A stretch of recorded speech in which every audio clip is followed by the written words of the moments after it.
저와 여러분이 승리하는 길이 있습니다. 그 믿고 가는 겁니다. 우리가 왜 실패할까요?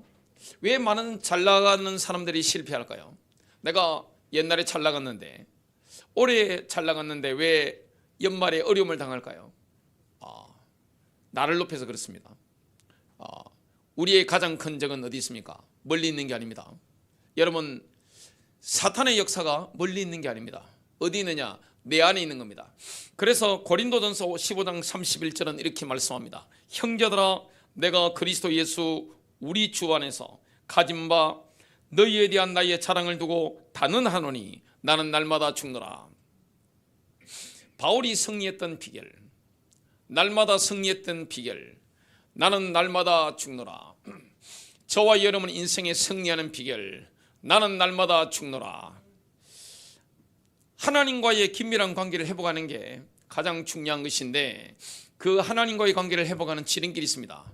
아이위를 내려놓는 겁니다. 내 뜻을 내려놓는 겁니다. 내 감정을 내려놓는 겁니다. 내 생각을 내려놓는 겁니다. 유일로 가는 겁니다. 하나님 당신의 뜻대로 가는 겁니다. 하나님의 계획을 따라가는 겁니다. 내 생각이 아니라 하나님의 말씀을 우리가 묵상하며 가는 겁니다. 승리하게 되었습니다. 이 길이 가장 행복합니다. 예수께서 말씀하셨죠. 그런즉 너희는 먼저 그의 나라와 그의 의를 구하라. 그리하면 이 모든 것을 너희에게 더하시리라. 우선순위가 무엇입니까? 하나님과의 관계 회복입니다. 우선순위가 무엇입니까? 아위를 내려놓고 유일로 가는 겁니다. 여기에 완전한 승리가 있습니다. 여러분, 하나님은 살아계십니다. 저와 여러분 인생에 복을 주시는 분이고 우리를 완벽하게 이끌어 가시는 분입니다. 그러면 하나님이 우리를 붙잡아 주시면 사실 끝나는 거예요. 하나님이 우리를 보살펴 주시면 끝나는 겁니다. 하나님의 인자심이 너무나 크기 때문에 하나님의 응답을 받는다, 사실 모든 문제가 끝이 나는 겁니다. 그러면 하나님과의 관계를 회복하려면 뭐 해야 됩니까? 임마누엘 속에 들어가야죠. 핵심이 뭡니까? 바로 임마누엘입니다. 하나님이 우리와 함께 하시는 비밀, 열쇠는 임마누엘인데, 그 임마누엘을 되려면 아위를 내려놔야 됩니다. 내 뜻대로 하는 걸 내려놔야 됩니다. 내 고집을 내려놔야 됩니다. 완고함을 내려놓는 겁니다. 그러면서 무엇대로 가는 겁니까? 유일로 가는 겁니다. 하나님 당신의 뜻대로 하면 임마누엘을 경험하게 됩니다. 하나님이 나와 함께 하신다는 것을 경험하게 됩니다. 하나님이 가정과 함께 가신다는 걸 경험하게 됩니다. 하나님이 선한 목자 교회와 함께 가신다. 여러분 산업체와 함께 가신다. 여러분 인생과 함께 가신다. 이 비밀을 체험하게 되는 겁니다. 첫 번째입니다. 하나님과의 관계를 회복하는 첫 걸음은 우쭐대는 마음을 내려놓고 하나님과 하나님의 말씀을 신뢰하는 겁니다. 여러분, 믿음은 눈에 보이지 않는 겁니다. 눈에 보이지 않는 하나님을 믿고 가는 겁니다. 완전히 승리하게 되어 있습니다. 눈에 보이지 않는 하나님의 말씀을 저와 여러분 믿고 가는 겁니다. 의심이 없는 거예요. 내년도에 대한 의심이 없는 겁니다. 내일에 대한 의심이 없는 겁니다. 하나님을 믿고 가는 겁니다. 하나님은 선하시기 때문에, 하나님은 완전하시기 때문에, 주님이 나와 함께 하시기 때문에 우리는 뭐 하느냐? 믿고 가는 겁니다. 우주 최초의 죄가 뭡니까? 바로 교만입니다. 교만. 여러분, 교만의 원조는 누굽니까? 바로 사탄입니다. 왜 인간이 실패합니까? 세상에도 그런 말이 있잖아요. 소년급제한 사람이 망할 가능성이 너무 높다. 젊을 때 너무 어릴 때 성공해버리면 하늘 높은 줄 모르고 교만해져 버리기 때문에 실패합니다. 여러분, 교만해지면 누구나 싫어합니다. 내 마음이 높아지면, 내 마음이 붕 뜬다는 느낌이 들면 하나님도 싫어합니다. 왜 그러냐? 내 마음대로 우리가 해버리기 때문에 하나님과의 관계가 뒤틀어져 버리는 겁니다. 그리고 내 마음이 교만해지기 시작하면 사람과의 관계도 파탄납니다. 자꾸만 사람들이 마음에 들지 않습니다. 이 사람도 마음에 안 들고 저 사람도 마음에 안 들고 이것도 마음에 안 들고 원망불평이 끊임없이 나옵니다. 근데 내가 마음이 겸손해지면 이것도 감사하고 저것도 감사하고 이 사람도 감사하고 저 사람도 감사하고 하나님께 늘 감사한 마음이 있습니다. 여러분, 사탄은 우주 최초의 교만의 원조입니다. 사탄이 왜 실패했는지, 그 사탄에 대해서 성경은 이렇게 말씀하고 있습니다. 이사야서 14장 13절부터 14절입니다. 여기 보면 파이브 윌이 있습니다. I will이 5번 나옵니다. 내가 하늘에 올라가서 내가 내 보좌를 하나님의 별들보다 높일 것이요 내가 또한 북편에 있는 회중의 산 위에 앉으리라. 내가 구름들의 높은 곳들 위로 올라가 내가 지극히 높으신 분같이 되리라 하였습니다. 내가 지극히 높으신 이와 같아지리라. 이게 사탄이 타락하게 된 근본 동기입니다. 내가 I will이 5번 있는 겁니다. 내가 하겠다는 거예요. 이게 바로 교만입니다. 이것 때문에 실패하는 겁니다. 참 안타까운 거죠. 그래서 사탄은 쫓겨났는데 사탄이 가장 미워하는 존재가 있습니다. 루시프의 운명을 대신할 존재로 하나님이 인간을 창조하셨죠. 여러분, 인간이라는 존재는 굉장한 존재입니다. 창세기 보면 하나님이 루시프의 대안으로 창조하신 게 바로 인간입니다. 인간은 어마어마한 존재입니다. 그래서 이 사탄이 인간을 라이벌로 여기기 때문에 파멸시킬 계획을 잡은 겁니다. 그래서 인간의 마음속에 망하도록 만들기 위해서 불어넣은 기운이 뭡니까? 바로 I will의 기운입니다. 내가 할 수 있다는 거죠. 하나님에 대한 신뢰에 저버리라는 거죠. 기도할 필요 없다는 거죠. 여러분, 교만한 사람은 설교를 듣지 않습니다.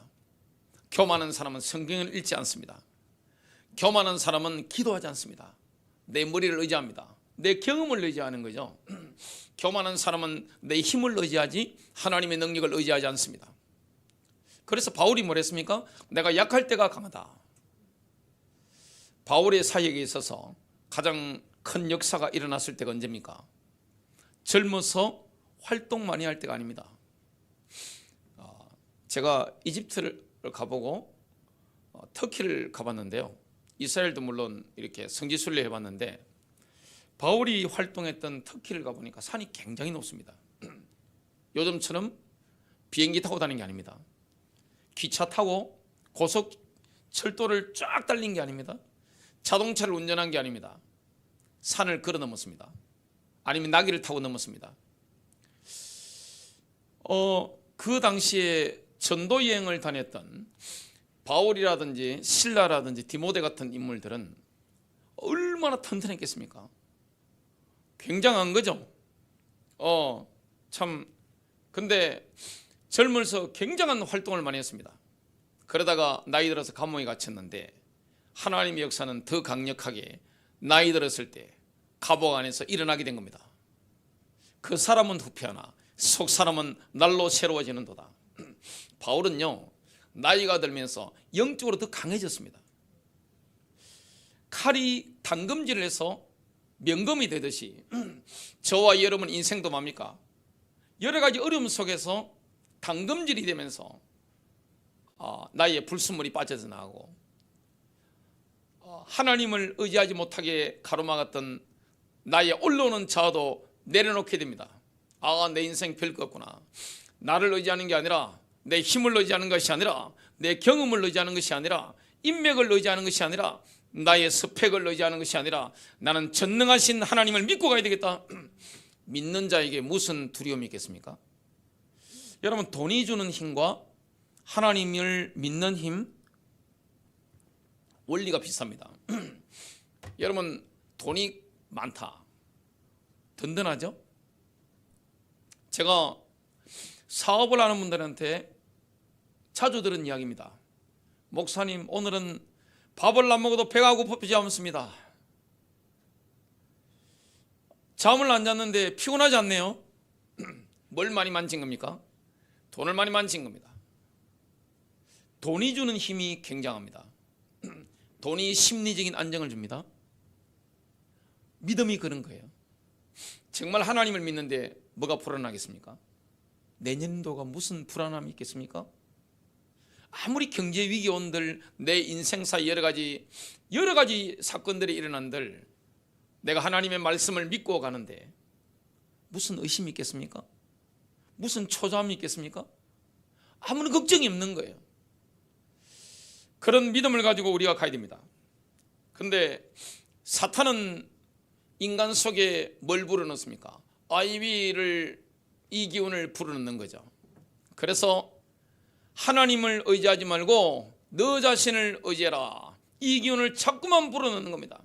그래서 사람이 위험할 때는 언제입니까? 잘 나갈 때입니다. 교회 안에 보면 많은 분들이 착각하시는 게 뭐냐면, 제가 목회할 때 막 성도를 깔꾸리를 끌어모으듯이 막 가면 붙어가지고 막 이렇게 교회 복음될 때 하나님이 그때 저를 건드리시더만요. 딱 건드리시는 거예요. 그러면서 저를 겸손하게 만드시는 걸 제가 그때 확실히 알았습니다. 3년을 제가 밤에 제대로 잠을 못 자고 굉장히 힘들었던 때가 있습니다. 그때 하나님이 제 마음에 주신 마음이 뭐냐면, 하나님이 나를 정말 사랑하시는구나, 내가 망하지 않도록, 마음이 붕 뜨지 않도록 이렇게 만드시는구나, 그걸 제가 확실히 알았습니다. 교회를 개척하니까 저를 아시는 분들이 굉장히 조금 약간 처근하게 좀 보기도 하고 그런 거 있잖아요. 그런 거. 저 목사님 어떻게 청소년 자녀가 3명이 있는데 어떻게 애를 키우고 뭐 이런 거 있잖아요. 여러분, 목사가 어려움을 당할 때는 걱정할 게 없습니다. 잘 나갈 때 위험한 거예요. 교인들도 마찬가지입니다. 잘 나가는 교인이 위험하지, 지금 병들거나 가난하거나 몸이 아픈 사람 걱정할 게 없습니다. 우리는 반대로 생각하죠. 가장 위험할 때가 언제입니까? 내가 타락할 때가 언제입니까? 언제 망합니까? 몸 건강할 때, 돈이 많을 때, 내가 인기가 올라올 때, 잘 나갈 때, 눈에 보이는 게 없을 때, 그때는 망하기 직전입니다. 인간 속에 거기 들어간 거예요. 그래서 아담과 하와가 영광 가운데 있을 때 그때가 사탄이 서로의 찬스를 잡은 거죠. 누구를 건드립니까? 영광 가운데 있는 하와를 건드린 거죠. 아주 부드럽게 질문했습니다. 창세기 3장 5절입니다. 너희가 그것을 먹는 날에는 너희 눈이 밝아져. 하나님이 먹으면 반드시 죽는다고 말씀하셨는데 이렇게 말하는 겁니다. 너희가 하나님과 같이 되어 선악을 알 줄을 하나님이 아심이니라. 지금 하와 속에 하나님으로부터 독립하려는 열망을 심는 겁니다. 하나님 의지할 필요 없어, 내가 알아서 할 거야. 여러분, 가장 위험할 때가 언제입니까? 기도 안 해도 된다고 생각될 때, 너무너무 위험할 때입니다. 제가 부산에서 개척교회를 섬길 때입니다. 그 담임 목사님이 운전을 참 잘하셨습니다. 평생 운전을 이렇게 하시고 운전으로도 밥을 좀 잡숫고 사신 분인데, 젊을 때 운전을 너무 잘하세요. 근데 이분이 그 당시에 베스타를 10인승 승합차를 모셨는데 운전대만 잡으시면 기도하시는 거예요. 아니, 저 정도 되면 기도 안 해도 되잖아요, 제 생각에. 10인승 베스타를 백을 해서 담벼락에 벽에 주자를 짜가는데 아슬아슬하게 양쪽 1cm 쫙 집었는데 그때 제가 보고 경이롭다 생각했습니다. 야, 근데 그 정도면 기도 안 해도 되잖아요. 저를 좋게 봐주셔가지고 가족들이 남해 이렇게 여름에 휴가를 받아서 가시는데 바닷가에 저를 끼워주신 겁니다. 제가 결혼하기 전에. 그래서 그 일가 친척들 가족들하고 제가 함께 가게 된 겁니다. 물론 제가 그때 운전면허가 없기 때문에 저는 뒷자리에 탔습니다. 목사님이 운전을 하셨습니다. 남해에서 고속도로를 타고 지금 창원인데 마산을 이렇게 쫙 지나가는데 고속도로를 커브길이었습니다. 한여름이죠. 갑자기 폭탄 터지는 소리가 들린 겁니다. 뻥 하는 거예요. 제가 최근에도 안산에서 타이어 터지는 소리 그리고 차가 부딪히는 뻥 하는 소리를 들었는데 정말 크더라고요. 그것도 굴다리에서. 와, 어마어마하게 소리 컸습니다. 조수석에 타신 분은 예수 안 믿는 순수한 불신자 그 목사님 친척 아저씨였습니다. 난리 난 거예요 그냥. 왜냐, 갑자기 황천길을 건너가게 생겼거든요. 누가 보더라도 그 고속도로에 마산 그 옆에 휘어지는 고속도로인데 편도 3차선이었습니다. 우리가 중간에 달리는데 양쪽에 차들이 두 대 같이 붙은 겁니다. 차들이 많았어요 그때. 앞 타이어가 터진 겁니다. 완전 뻥 터진 겁니다. 와 하고 하는데 이 목사님이 브레이크를 안 잡으시고 탁탁탁탁탁 하면서 속도를 줄이신 겁니다. 핸들을 이렇게 하시면서. 그래 겨우 해서 갓길로 세웠습니다. 경찰들이 달려온 거예요. 어떻게 살았냐고 하더라고요. 뭐 목사님이 뭐 하나님이 어떻고 하는데 경찰 알아듣습니까? 못 알아듣잖아요. 여러분, 제일 위험한 사람이 누굽니까? 기도하지 않고 일 진행하는 사람, 기도하지 않고 뭘 결정하는 사람, 인생의 중대사를 기도하지 않고 결정하는 사람, 인생의 중대사를 예배드리지 않고 시작하는 사람. 정말 용감한 거죠. 교만하기 때문에 가장 위험한 겁니다. 내가 할 수 있다는 거죠. 이게 바로 죄입니다. 이게 바로 영적인 문제입니다. 자꾸 영적인 문제에 대해서 사람들이 오해를 하는데, 영적인 문제는 뭡니까? 아이윌이 영적 문제예요. 내가 하겠다는 거예요. 하나님을 믿고 해야 되는데, 하나님을 의존해야 되는데, 하나님을 의지하도록 하나님이 창조하셨는데, 인간 영적인 존재인데 말이죠.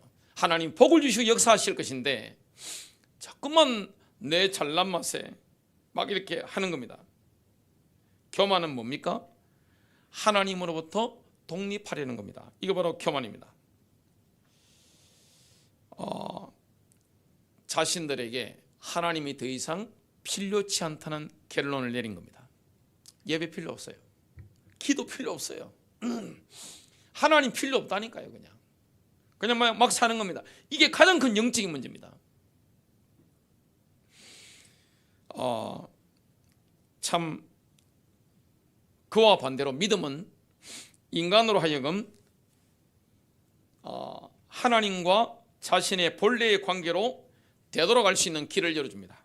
왜 그렇습니까? 여러분, 믿음은 인간 타락에 대한 해독제입니다. 믿음은 감각에 대한 신뢰를 포기할 것을 요구합니다.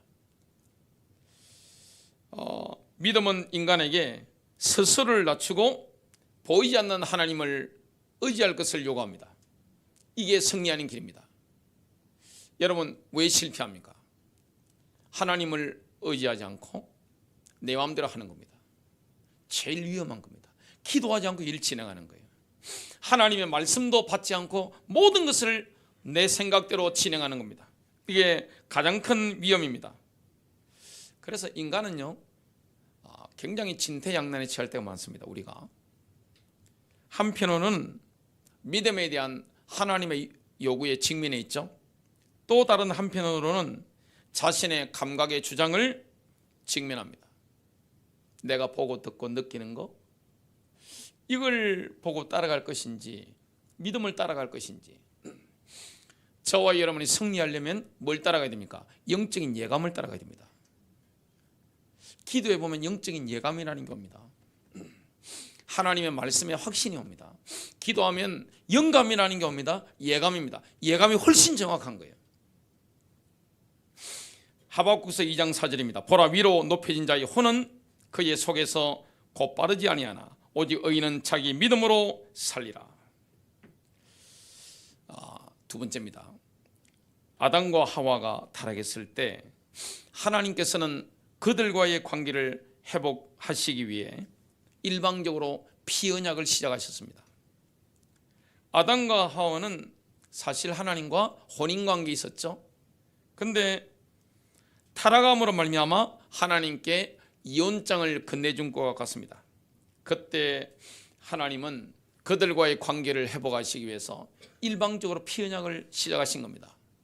가죽옷을 지어 입히신 거죠. 하나님이 그렇게 하신 겁니다.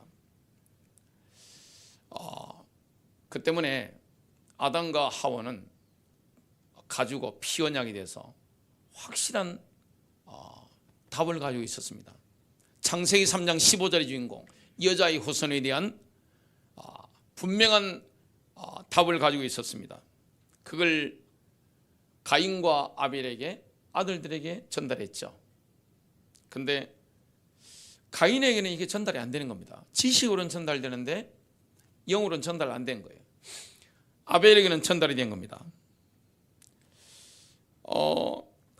참 그게 창세기 3장 21절에 나오고 또 시브리서 11장 4절입니다. 아벨이 어떻게 승리인지 한번 보겠습니다. 믿음으로 아벨은 가인보다 더 나은 제사를 하나님께 드림으로 의로운 자라 하시는 증거를 얻었으니 하나님이 그 예물이 되어 정언하심이라. 그가 죽었으나 그 믿음으로서 지금도 말하느니라. 가인은 하나님께 농산물을 가지고 예배를 드렸죠. 하나님 방법이 아닙니다.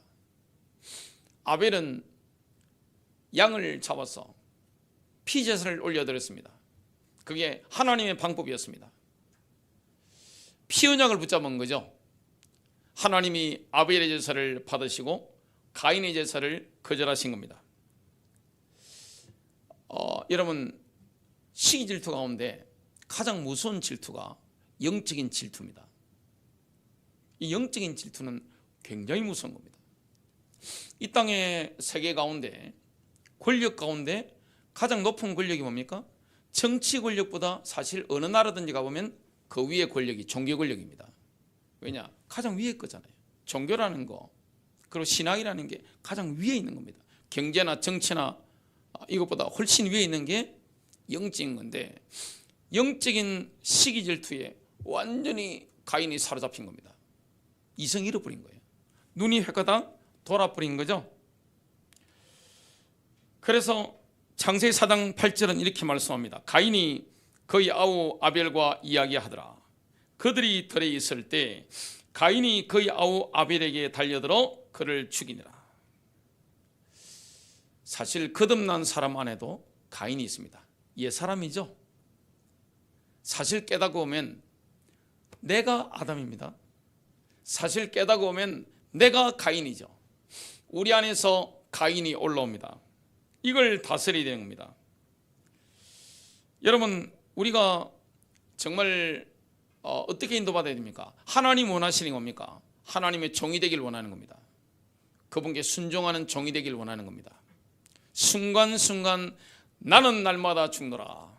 그렇게 인도받기를 원하는 겁니다. 그래서 예수님은 이런 말씀을 하셨습니다. 마가복음 8장 34절 누구든지 나를 따라오려거든 자기를 부인하고 자기 십자가를 지고 나를 따르라. 올라오는 가인을 부인해라. 올라오는 아담을 부인해라. 내 속에서 올라오는 감정을 부인해라. 내 속에서 올라오는 내 생각을 부인해라. 내 속에서 올라오는 옛 본성, 옛 성미를 부인해라. 자기 십자가를 지고 나를 따르라. 여러분, 주님을 믿고 가면 승리합니다. 기도하면 승리합니다. 말씀 붙잡고 가면 승리합니다. 주님을 믿고 가는 거예요. 주님을 의지하는 겁니다. 돈 걱정할 이유가 뭐 있습니까? 노후 걱정할 이유가, 미래 걱정할 이유가 뭐 있습니까? 자식 걱정할 이유가 뭐 있습니까? 내 인생 걱정할 이유가 뭐 있습니까? 아무 걱정할 게 없는 겁니다. 왜냐? 주님을 믿고 가는 겁니다. 주님은 우리의 목자가 되십니다. 주님은 우리의 아버지가 되십니다. 주님은 우리 인생을 완벽하게 이끌어 가십니다. 불안할 게 없습니다. 안절부절할 게 없는 겁니다. 믿고 가는 겁니다. 세 번째입니다. 하나님께서 전 지구적인 홍수 위에 방주에서 나온 노아와 최초의 세운 언약도 피언약이었습니다. 노아와 세운 최초의 언약이 뭡니까? 바로 피언약이었습니다. 하나님께서 노아에게 방주를 만들어라 이 말씀을 했습니다. 그 당시 노아가 방주를 만드는 것은 정말 기이한 일이고 괴이한 일이죠. 그런데 노아는 순종합니다. 왜냐? 이해를 못했지만 하나님 말씀에 절대 순종한 겁니다. 이게 바로 하나님이 종이 되는 겁니다. 창세기 6장 22절, 노아가 그와 같이 하여 하나님이 자기에게 명하신 대로 다 준행하였더라. 준행하였다. 이게 히브리어로 아사인데, 먼저 행하면 나중에 그 이유와 목적을 알게 된다, 이런 뜻입니다. 우리가 하나님의 말씀을 믿고 가야 되는데, 하나님이 말씀을 주시는데, 영적인 예감을 주시는데, 자꾸 내 양심에 하나님 말씀하시는데 이해가 안 되는 거예요. 그럴 때 있잖아요. 여러분, 거듭난 사람은 양심이 깨어납니다. 신자는 불신자하고 달라요. 양심이 완전히 깨어납니다. 성령께서 우리에게 하시는 소리가 어디에 들립니까? 내 양심에 들리는 겁니다. 내 양심에 하나님의 소리, 하나님의 음성이 들리는 겁니다. 영음이 들리는 거예요. 그걸 따라가야 됩니다. 영적인 예감을 따라가는 겁니다. 하나님의 말씀을 듣고 가는데 그 하나님의 말씀이 이해가 안 되는 거예요. 노아도 이해할 수 없는 거예요. 왜냐? 피고 온 적이 없으니까. 그리고 배를 만든다. 그 당시 노아가 만들어야 되는 배는 지금 나오는 이런 멋있는 이런 배라기보다는 그냥 상자죠. 상자를 만들어라. 그렇게 주님이 말씀하신 겁니다. 이해가 안 되는 거예요. 아무도 이해가 안 되는 겁니다. 근데 그 말씀을 순종하고 가니까 나중에 깨달아지는 겁니다. 우리가 주님을 믿고 가면, 하나님의 말씀에 대해서 내가 믿고 가면, 말씀을 순종하고 인도받다 보면, 영적인 예감을 따라 인도받다 보면 그때 서서히 깨달아지는 것을 경험하게 됩니다. 하나님 이래서 이랬구나. 하나님의 계획들이 막 깨달아지는 거죠. 노아가 이제 홍수가 그치고 물이 말랐다는 것을 점검했습니다. 방주에서 나왔습니다. 가장 먼저 한 게 뭡니까? 하나님과의 관계 회복이었습니다. 뭐 있느냐? 피제사를 드린 겁니다. 창세기 8장 20절입니다. 노아가 주께 제단을 쌓고 모든 정결한 짐승과 모든 정결한 새 가운데서 취하여 제단에 번제를 드리더라. 여러분, 홍수 이후에 방주 밖으로 나왔다. 그럼 뭐부터 해결해야 됩니까? 당장 먹고 사는 것부터 걱정해야 되는 거 아닙니까? 근데 의식주보다 중요한 게 뭐였습니까? 하나님과의 관계 회복입니다. 여러분, 우리의 먹고 사는 것보다 의식주보다 중요한 게 뭡니까? 하나님과의 관계 회복입니다. 그래서 우리는 날마다 기도해야 되는 겁니다. 그래서 우리는 날마다 하나님의 말씀을 읽고 들어야 되는 겁니다. 그걸 따라가는 거죠. 우리가 뭐 해야 됩니까? 하나님을 의지하는 겁니다. 하나님을 의존하는 겁니다. 인간은 영적인 존재입니다. 하나님을 의지하는 그 상태가 가장 정상적인 상태입니다. 하나님을 믿고 가는 상태가 그게 가장 정상적인 상태입니다. 가장 정상이에요. 하나님을 외면하는 게 가장 비정상입니다. 하나님과의 관계 회복이 되어지는 거죠. 하나님께서는 우리에게 뭘 요구하고 계십니까?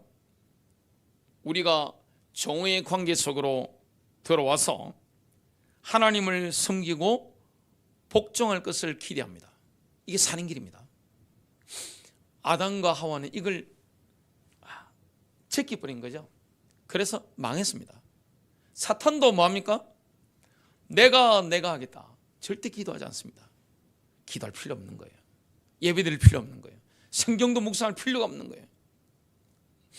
어떤 중요한 일을 결정하는데 기도 팀을 구성해가지고 기도 부탁할 이유도 없는 거예요. 내가 알아서 하는 거예요. 왜냐? 내가 전문가니까. 나도 살 만큼 살았고 나이 먹을 만큼 먹었으니까. 나도 경험치가 쌓였으니까 내가 알아서 하는 겁니다. 그게 가장 위험한 겁니다. 하나님은 뭘 원합니까? 우리가 하나님을 의지하는, 눈에 보이지 않는 하나님을 믿고 가는, 눈에 보이지 않는 하나님의 말씀을 믿고 가는 종이 되길 원하는 겁니다. 하나님은 얼마나 우리를 사랑하십니까? 하나님이 얼마나 사랑합니까? 오늘 제가 설교 준비한다고 집에 좀 있었는데 아내도 있고 딸도 있는데 딸이 너무 고맙다고 아빠는 너무 고마운 존재다 이렇게 용비어천가를 저한테 부르더라고요. 이렇게 용비어천가 이렇게 우리 딸은 늘 아빠에 대해서 용비어천가를 이렇게 시킨 것도 아닌데 복장에서 우러나와가지고 이런 용비어천가를 이렇게 부르고 합니다. 왜 그렇겠습니까?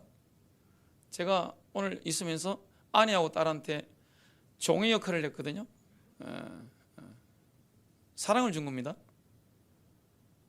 그러면 주면 손해볼 것 같죠?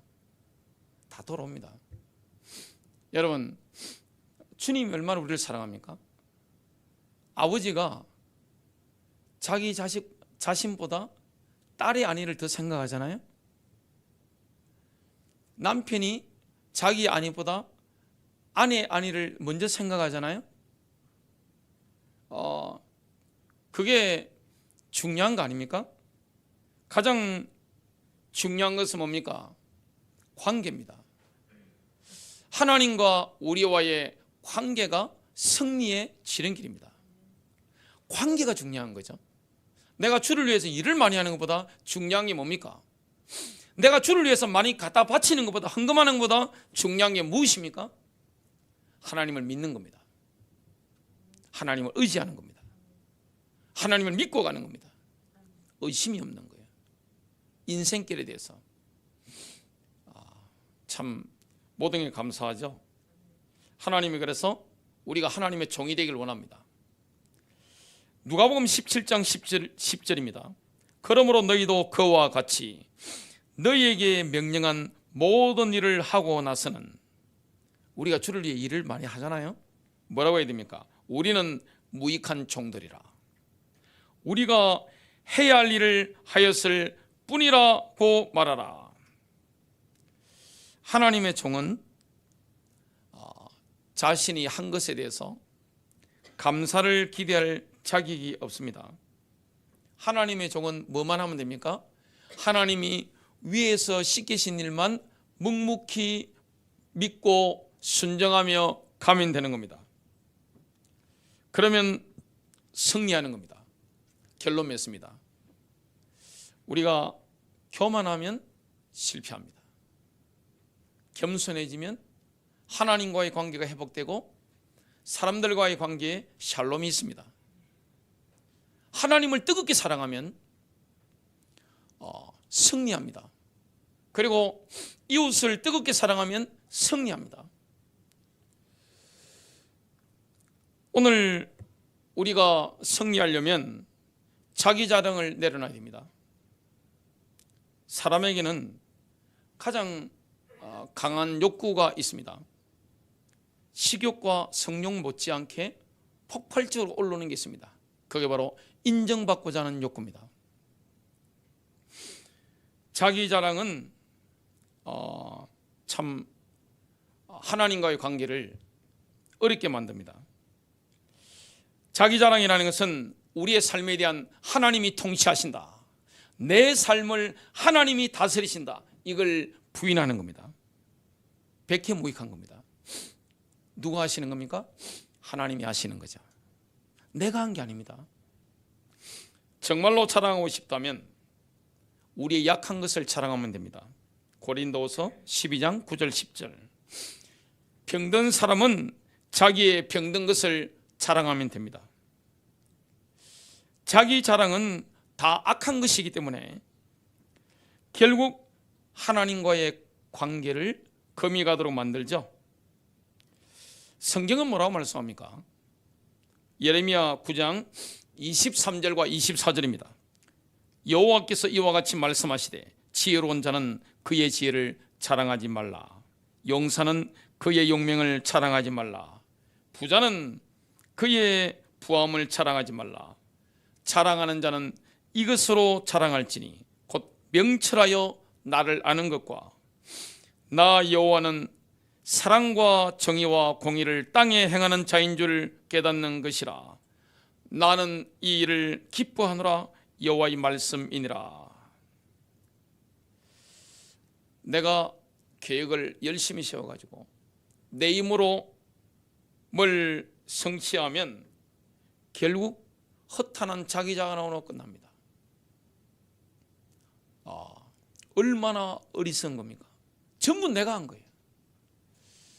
그래서 간정도 잘해야 되는 것이고, 우리가 잘못하면 어떻게 됩니까? 내가 열심히 계획을 짜서 내 능력으로 뭘 이루고 나면 자랑할 게 많아요. 저는 군대를 제일 좋은 데 나왔습니다. 한국 최후의 방위를 나왔어요. 근데 저는 한 번도 군복 꺼내놓고 다닌 적이 없습니다. 그건 뭐 자랑스럽다고. 군복 제대하고 나서 예비군 훈련 받을 때 외에는 다 집어넣습니다. 근데 우리 큰아들 해병대 갔다 왔는데 보니까 군복이 막 돌아다녀요. 조끼도 있고 뭐 잠바도 있고. 해병대 잠바는 참 좋습니다. 우리 둘째도 해병대 형이 입던 거 그거 입고 막 다니더라고요. 제 아내도 해병대 잠바 그거 입고 다니고, 저도 설교 준비할 때 집에 있으면서 해병대 잠바 입고 이렇게 있으면 따뜻하니까 이게 입고 하는 겁니다. 해병대 뭐 이런 거 있잖아요.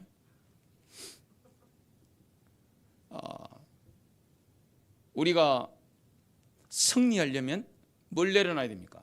자기 자랑을 내려놔야 됩니다. 그게 다 악한 거라는 거죠. 성경을 보니까. 왜 그렇습니까? 하나님에 대한 통치권을 부인하는 거예요. 우리 인생을 통치하는 분 누구십니까? 하나님이십니다. 이게 안 믿어지면 불안한 거예요. 안절부절한 거예요. 초급한 겁니다. 정말 밤에 잠을 못 자는 겁니다. 근데 하나님을 의지한다. 병든 걸 자랑하면 됩니다. 가난한 걸 자랑하면 돼요. 정말 나의 약한 것을 자랑하면 됩니다. 영광은 누가 받으십니까? 하나님 받으시는 거예요. 주님이 하신다. 주님이 하신다. 승리하시기를 주님의 이름으로 축복합니다.